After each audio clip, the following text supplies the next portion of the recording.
Now, the next phenomenon that we have is boiling point.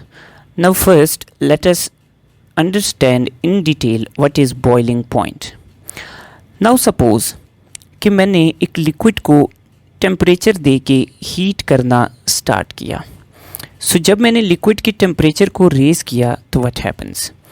तो जब मैं liquid के टेम्परेचर को रेज़ करता हूँ तो लिक्विड की सरफेस से वेपर्स इस्केप होते हैं और वेपर्स इस्केप होने की वजह से हमारे पास लिक्विड का वेपर प्रेशर राइज करता है. नाउ लिक्विड की सरफेस के ऊपर एक कांस्टेंट स्ट्रेस है. Now what is that stress. तो लिक्विड की सरफेस के ऊपर जो स्ट्रेस मौजूद है, जो लिक्विड की सरफेस को स्ट्रेस में रखता है, दैट इज़ एक्सटर्नल प्रेशर और एटमॉस्फेरिक प्रेशर. एटमॉस्फेरिक प्रेशर एक प्रेशर है जो हर वक्त लिक्विड की सरफेस पे मौजूद है, जो इसकी सरफेस पे स्ट्रेस बना के रखेगा. And this pressure is normally equal to 1 atmosphere और 760 मिलीमीटर्स ऑफ मर्करी. नाउ जैसे जैसे हम लिक्विड का टेम्परेचर इंक्रीज़ करते हैं तो लिक्विड के जो वेपर्स इस्केप कर रहे हैं लिक्विड की सरफेस से, उनका प्रेशर राइज होता जाता है. नाउ एक टाइम ऐसा आता है कि लिक्विड का वेपर्स का जो वेपर प्रेशर है वो हमारे पास एक्सटर्नल प्रेशर के बिल्कुल बराबर हो जाता है. जब हमारे पास लिक्विड्स का वेपर प्रेशर एक्सटर्नल प्रेशर के बराबर होता है तो हमारे पास जो लिक्विड्स के वेपर की फ़ोर्स है वो एक्सटर्नल प्रेशर की फ़ोर्स को कैंसल आउट कर देती है. अब इस पॉइंट पे आके लिक्विड की सरफेस के ऊपर कोई भी स्ट्रेस नहीं रहा. Now what happens at this point. So जब इस पॉइंट पे लिक्विड की सरफेस के ऊपर कोई स्ट्रेस नहीं रहता तो हम जो नीचे से लिक्विड को हीट प्रोवाइड कर रहे हैं वो हीट यूज़ होती है मॉलिक्यूल्स को एक दूसरे से सेपरेट करके गैशियस फॉर्म में बाहर निकालने के लिए. सो जब मॉलिक्यूल्स एक दूसरे से सेपरेट होके गैशियस फॉर्म में बाहर जाएंगे, इस फिनोमिनन को हम कहेंगे बॉइलिंग. सो टॉकिंग अगेन, हमारे पास लिक्विड की सरफेस पे एक स्ट्रेस है जो इसके मॉलिक्यूल्स को फ्रीली इस्केप नहीं होने देता, that is atmospheric pressure. Whenever we increase the temperature or provide heat to the liquid, the temperature of liquid goes on increasing, thereby increasing the vapor pressure of liquid. Now एक time पे vapor pressure of liquid external pressure के बराबर हो जाता है, which means कि liquid की surface पे जो atmospheric pressure का stress था वो अब cancel out हो गया है क्योंकि नीचे से भी उतना ही pressure ऊपर की तरफ apply हो रहा है. Now इस point पे molecules को जितनी heat मिलेगी वो use होगी to break their intermolecular forces and to convert them into gaseous state, और इस point को हम कहेंगे boiling point. Now let me tell you कि जब हमारे पास liquid का boiling point approach हो जाता है तो उस टाइम पे vapor pressure of liquid is equal to external pressure. लेकिन जब एक boiling point पे liquid reach कर जाता है तो उस point पे जितनी भी heat हम liquid को देते हैं वो molecules को break करके gaseous form में convert होने के लिए use होती है. इससे पहले जितनी हम हीट दे रहे थे वो यूज़ हो रही थी to increase the temperature and to increase the vapour pressure. So boiling point पे रीच करके टेम्परेचर बॉइलिंग पॉइंट पे रीच हो जाता है, काइनेटिक एनर्जी मैक्सिमम हो जाती है और वेपर प्रेशर हमारे पास एटमॉस्फेरिक प्रेशर के बराबर हो जाता है. सो बॉइलिंग पॉइंट पे पहुंच के जितनी भी हीट मिलेगी वो मॉलिक्यूल्स को ब्रेक करके गैसियस फॉर्म में कन्वर्ट करने के लिए यूज़ होगी.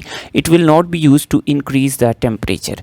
सो इट मीन्स कि जब एक लिक्विड अपने बॉइलिंग पॉइंट पे पहुंच जाता है तो हमारे पास टेम्परेचर मज़ीद इंक्रीज़ नहीं करता क्योंकि सारी हीट मॉलिक्यूल्स यूज़ कर रहे होते हैं to break apart from each other.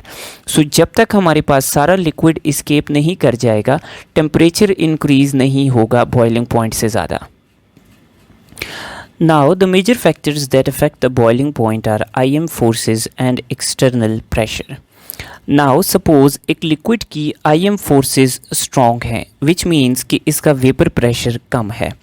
So जब IM फोर्सेस स्ट्रॉन्ग हैं तो बॉइलिंग पॉइंट भी हमारे पास लिक्विड का ज़्यादा होगा. उसकी वजह यह है कि लिक्विड का वेपर प्रेशर कम होगा IM फोर्सेस ज़्यादा होने की वजह से.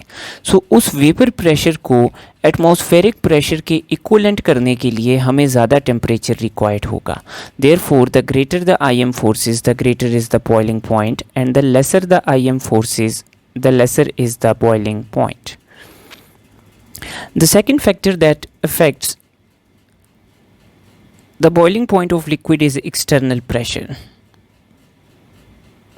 Now let me suppose 3 conditions. First condition में हमारे पास सी लेवल पे एक लिक्विड पड़ा है।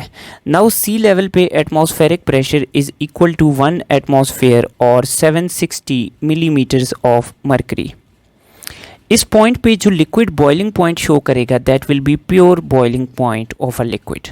अगर हम किसी हिली एरिया में चले जाते हैं जिसकी हाइट सी लेवल से ऊपर है तो हिली एरियाज में external pressure is less than 1 atmosphere और less than 760 millimetres of mercury.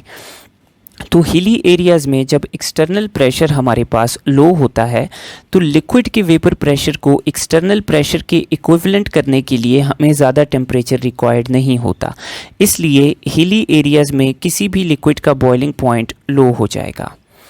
और अगर हम बिलो सी लेवल चले जाते हैं यानी सी लेवल से नीचे चले जाते हैं, सो सी लेवल से नीचे जाने पे हमारे पास जो प्रेशर है वो 1 एटमॉस्फेयर या 760 मिलीमीटर्स ऑफ मर्करी से ज़्यादा हो जाता है। इसका मतलब ये है कि लिक्विड के वेपर प्रेशर को इस प्रेशर के इक्वलाइज करने के लिए अब हमें ज़्यादा टेम्परेचर चाहिए, सो boiling point will be raised. So one of the important applications of this phenomenon is the phenomenon of pressure cooker. Now हमारे पास यूजली जो हिली एरियाज़ हैं, हिली एरियाज़ में वाटर का जो बॉइलिंग पॉइंट है that will be less than 100 degree centigrade. So अगर हम hilly areas में कुकिंग करते हैं तो हमारे पास वाटर जल्दी बॉयल हो जाएगा और हमारे पास कुकिंग प्रॉपर नहीं होगी। सो उसके लिए we introduce a pressure cooker. Now pressure cooker में क्या किया जाता है, प्रेशर कुकर में लिक्विड की सरफेस के ऊपर एक्सटर्नली आर्टिफिशियली यूज़ करके एक्सटर्नल प्रेशर को इंक्रीज़ किया जाता है। सो प्रेशर कुकर के अंदर लिक्विड की सरफेस के ऊपर प्रेशर एक्सर्ट किया जाता है ताकि लिक्विड का बॉइलिंग पॉइंट जो है वो रेज हो जाए।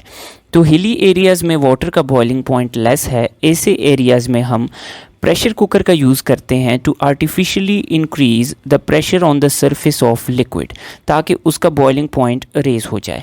सो जब लिक्विड का बॉइलिंग पॉइंट रेज होगा तो जो हम फूड कुक कर रहे हैं वो ज़्यादा टेम्परेचर पे जाएगा और ज़्यादा हीट एब्जॉर्ब करेगा और प्रॉपर कुकिंग होगी। The second application of boiling point is vacuum distillation. Now what is this phenomenon? So हमारे पास कुछ लिक्विड्स ऐसे हैं स्पेसिफिकली ग्लाइसरीन जिनके बॉइलिंग पॉइंट्स काफ़ी हाई हैं, for example 290 degree centigrade for glycerine. So जब हम इतने हाई टेम्परेचर पे ग्लाइसरीन को लेके जाते हैं तो ये बॉयल होने से पहले ही क्या हो जाती है, डिकम्पोज हो जाती है। सो ऐसे लिक्विड्स जिनके बॉइलिंग पॉइंट हाई हैं और हमने उनको गैशियस फॉर्म में यानी बॉयल करके गैशियस फॉर्म में कन्वर्ट करना है, लेकिन वो इस टेम्परेचर पे पहुंचने से पहले डिकम्पोज हो जाते हैं, तो हमने इनको डिकम्पोजिशन से भी सेव करना है।